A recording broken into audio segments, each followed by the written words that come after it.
Pour l'instant, l'usine de valorisation des déchets de Saint-Selve produit des composts. L'an prochain, les 3 méthaniseurs en construction ici seront mis en service. Il faudra alors épandre les digestats, les résidus issus de cette unité de méthanisation. Pour cela, l'exploitant Suez a déposé un projet qui concerne 7000 hectares sur 25 communes girondines, dont celle du Teche. Elle serait impactée sur près d'un tiers de sa superficie avec 3000 hectares. Son maire ne décolère pas. C'est une folie, hein. J'ai jamais vu ça, quoi. Et l'élu de détailler son argumentation, plan à l'appui. Toutes les passes, tous les chemins que vous voyez dans la forêt vont se jeter dans cette craste, ce grand ruisseau, ce très grand fossé qui est ici, qu'on voit très très bien là.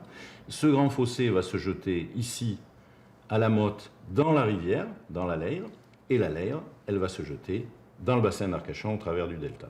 C'est de la pollution, très clairement, dans un territoire qui est un bassin versant du bassin d'Arcachon et où, sous une semaine, tout ce que vous déversez dans la forêt va se retrouver dans le bassin d'Arcachon, alors que, il se trouve que je préside le parc naturel marin du bassin, nous nous battons comme des chiens pour préserver la qualité de l'eau de ce bassin d'Arcachon. Sur site, cela donne 7 km le long de cette route, une zone forestière dédiée aux pins maritimes, des parcelles propriétés d'une filiale de la Caisse des dépôts et consignations. Ici, beaucoup s'inquiètent de la composition des digestats qui pourraient y être répandus. Nous avons posé la question par téléphone à Nicolas Bécard, le directeur général de l'activité recyclage de Suez.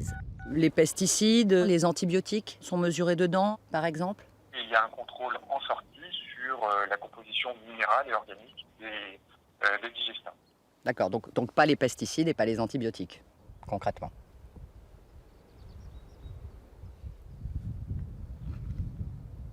On mesure l'ensemble des composants minéraux et organiques en sortie, en entrée et en sortie. Bon, donc effectivement, il n'y a pas ces 2 points précis. Mais au-delà de la composition exacte de ces digestats, certains spécialistes jugent contre-indiqué l'usage de ces fertilisants azotés pour les pins maritimes. C'est une aberration totale, surtout que l'azote permet à l'arbre de développer beaucoup plus sa partie aérienne, ses aiguilles, que sa partie racinaire. Ce qui crée un déséquilibre finalement. Donc la conséquence, c'est clair, le premier coup de vent, ou le deuxième, ou le troisième, un jour ou l'autre, l'arbre sera fragilisé face aux phénomènes climatiques. Aucune autorisation n'a encore été délivrée par la préfecture. Elle a 4 mois pour instruire ce dossier avec une étude d'impact. S'il est jugé conforme, cela aboutira à une enquête publique de 15 jours au cœur de l'été.